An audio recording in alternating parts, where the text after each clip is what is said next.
Nous allons voir dans un premier temps comment utiliser Paint. Pour lancer Paint, cliquez le bouton Windows en bas à gauche de l'écran, sélectionnez Accessoires Windows, faire défiler les applications et cliquez Paint. Le premier travail va consister à dimensionner la feuille de dessin. Cliquez le bouton Redimensionner, indiquez si vous souhaitez une dimension en termes de pourcentage ou de pixels, puis, si vous voulez une longueur et une largeur différentes, désactivez, conservez les proportions. Nous allons paramétrer une longueur de 600 et une largeur de 400. Quand vous avez terminé, cliquez OK. Pour tracer des objets, utilisez les outils qui sont en haut. Le crayon, le pot de peinture, tracer du texte, l'outil gomme, l'outil sélecteur de couleurs et le zoom.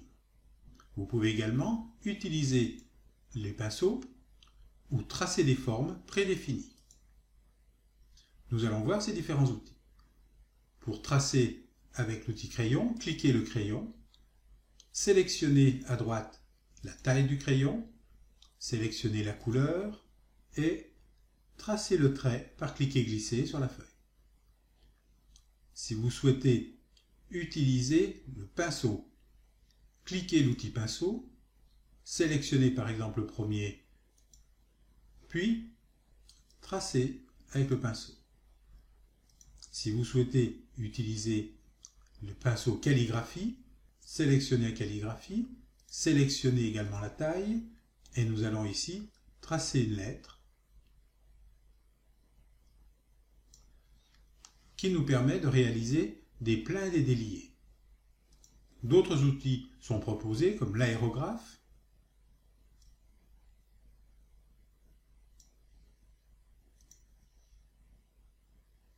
ou bien le pinceau à l'huile, etc.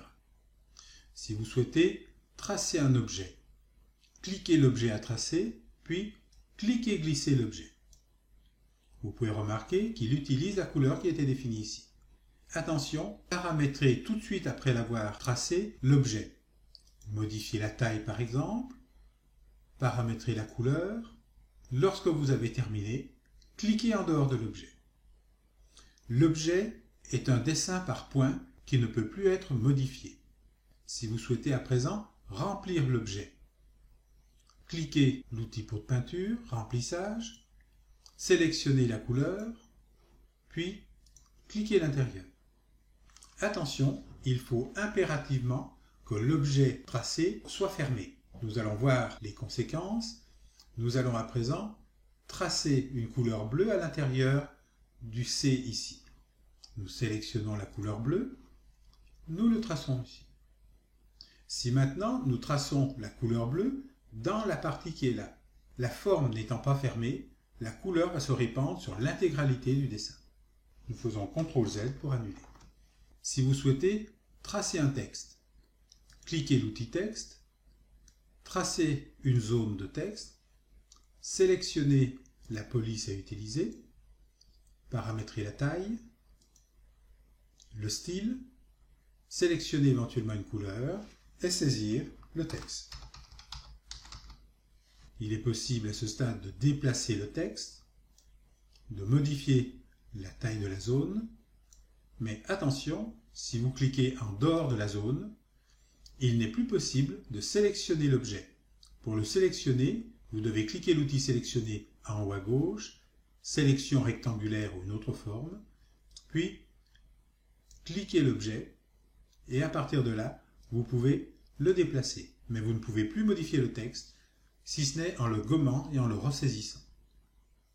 Si vous souhaitez gommer un élément, cliquez l'outil gomme, puis gommez directement sur la feuille. Vous pouvez modifier la taille de la gomme en cliquant l'outil taille. La pipette est un outil qui permet de sélectionner une couleur. C'est un outil qui est pratique lorsque vous voulez récupérer une couleur, par exemple, pour l'utiliser par ailleurs. Enfin, l'outil zoom. Si vous souhaitez à présent sauvegarder votre document, cliquez l'onglet Fichier, puis cliquez Enregistrer sous. Il est possible de sélectionner les différents formats. Il est également possible d'ouvrir un document, de créer un nouveau document ou d'imprimer.